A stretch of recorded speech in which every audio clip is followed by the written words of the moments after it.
Hello, my name is Jonathan McClellan, the president of the Minnesota Justice Coalition. We are part of a community of organizations that works with the community and families to draft and advance legislation and other policy initiatives at the Capitol here in St. Paul and in Washington, D.C. Today's March On for Voting Rights is a mass mobilization honoring the 58th anniversary of Dr. King's peaceful and historical march on Washington. We demand that King's "I Have a Dream" vision be deferred no longer.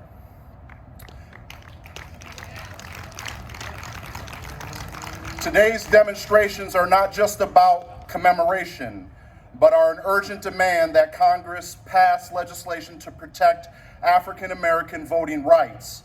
You would think our fight was won long ago, and in a sense it was. It was won in 1870 with the ratification of the 15th Amendment. It was won in 1915 when the Supreme Court struck down the so-called grandfather clause. It was won in 1965 with the passage of the Voting Rights Act. Unfortunately, we are required to win it yet again. It has been 8 years since the Supreme Court tore the heart out of the Voting Rights Act, with Congress passing new laws designed to suppress the black vote. State bills and new laws to change voting rules are in the spotlight following the recent election in 2020.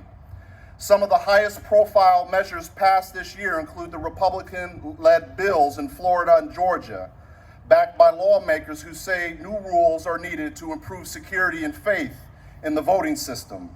We say the proposals suppress access to voting, particularly for minority voters. This year, the voting rights measure that Democrats were pressing to enact was the For the People Act, was blocked by Republicans.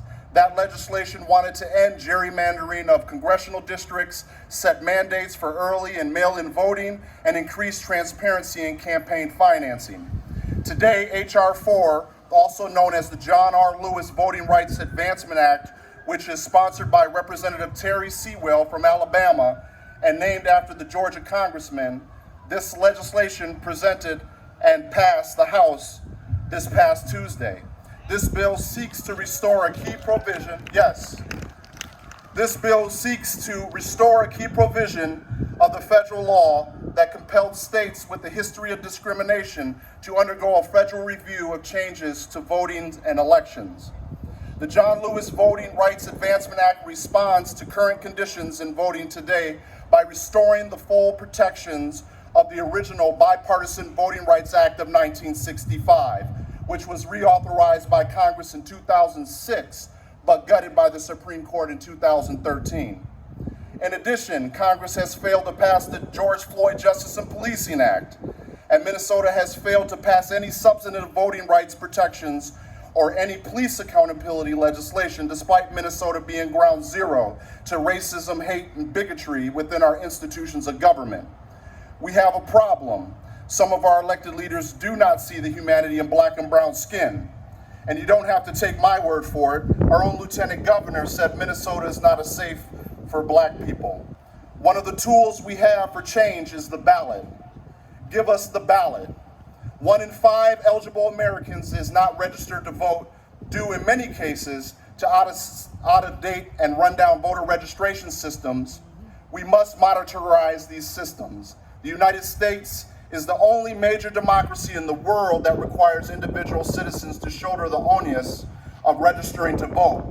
The halls of the legislatures around the country once again ring with the interposition and nullification and tricks and games that are being played to deny black, brown, and poor people the right to vote. Black and brown voices are forced to have to explain ourselves more. We have to do more work behind the scenes for our white counterparts to take us seriously, whether it is police reform or people of color not being able to vote. Here we are again, still fighting to get that boot of oppression off our neck and be treated with respect as citizens of the United States. Martin Luther King said, "This dearth of positive leadership from the federal government is not confined to one particular political party. Both political parties have betrayed the cause of justice." This wisdom still rings true today. We still have work to do, and we are asking for our leaders to be accountable and to do the right thing, because if they are not accountable to the people, then they are representing the institutions of white supremacy that has had a generational and profound impact on communities of color. Our people are left with the short end of the stick, and the institution continues to thrive. Sadly, 58 years later, we are still waiting. I ask each of you, what bold steps will you take to guarantee everyone has a voice in our elected offices, to ensure accountability to the principles we all share? Challenge the system. When the politicians come knocking or putting on town halls, ask questions, make them earn your vote. How will you infect the system with the conscience? How will you ensure a system of equal representation and accountability? Thank you.